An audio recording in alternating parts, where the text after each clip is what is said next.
Пока только 374 просмотра, но я думаю, их будет гораздо больше потом. Сәламәт яшәү рәвеше тормыш шигаре дип язылган Гөлнара Янбаеваның социаль шилтәрендәге аккаунтында 10 мең ярым язучылары көн саен аның блогын күзәтә. Бизнес-леди, хатын, әни, әби, җирле мәчетнең активисты. Рольләр күп, ул аларның барысында да яши. Мәктәптә тәрбия эшләре буенча директор урынбасары 20 ел элек хәтта үзенең тормыш нечкәлекләрен бөтен дөнья белән уртаклашырмын дип башына да китермәгән. Тормыш рәвешен дә төптән үзгәрткән. Гөлнара Янбаева белемен артырырга керешә, әдәбиятка мөрәҗәгать итә, ислам турындагы мәгълүматларны интернетта эзли. 10 ел элек мәчеткә беренче аяк басуын бүгенгедәй хәтерли. Ире Җәлил белән 3 бала үстерәләр. Ул вакытта 3нче кызларына 5 яшь була. Мәчеткә ул кызы белән бергә йөри. Мы идем вторую пятницу, мы идем третью пятницу, мы идем четвертую пятницу, она домой приходит и такая ходит: «Альхамдулляхи роббил алямин». Я такая раз на нее говорю: «Карина, а ты где это выучила?» Она говорит: «Мама, так это в мечети». Я говорю: «В смысле в мечети? Мы с тобой там были 4 раза». И я смотрю, мне так странно. Она говорит: «Мама, ты что, не запомнила?»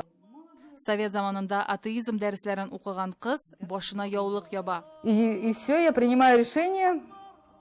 Думаю, все, я 3 марта встаю, я утром просыпаюсь, встаю на намаз, беру омовение и думаю: все, Аллах Всевышний, я буду больше с этого времени.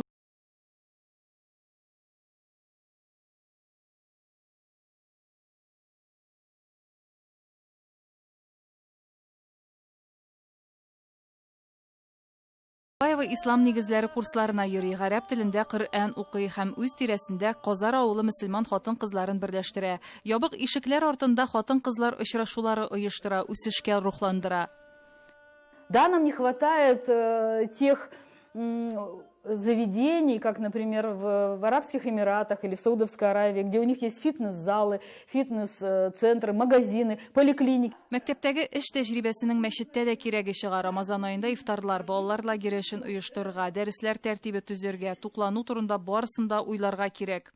Оказалось, там нужны больше организаторские возможности, способности, умение дать задачу, проверить ее, там, проконтролировать на всех этапах, получить еще и проработать ошибки.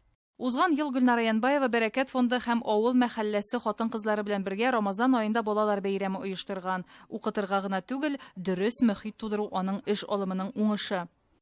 Аның дәрес тәртибе бер атна алдан төзелгән. Гаилә, бизнес, спорт, җәмәгать эшчәнлеге тәртип беренче урында. Ул ирен дә рухландырып тора. Она очень активная. Вот, я ей благодарен тем, что она такая, у нее активная жизненная позиция. Мужчина не будет счастливым, если жена несчастлива. Вот, поэтому с этой позиции я всегда очень отношусь внимательно к ее там, пожеланиям, требованиям. Кыскасы, алар ире белән бер дулкында яшиләр. Роза Диатуллина, София Хайруллина, Татарлар, Төмән.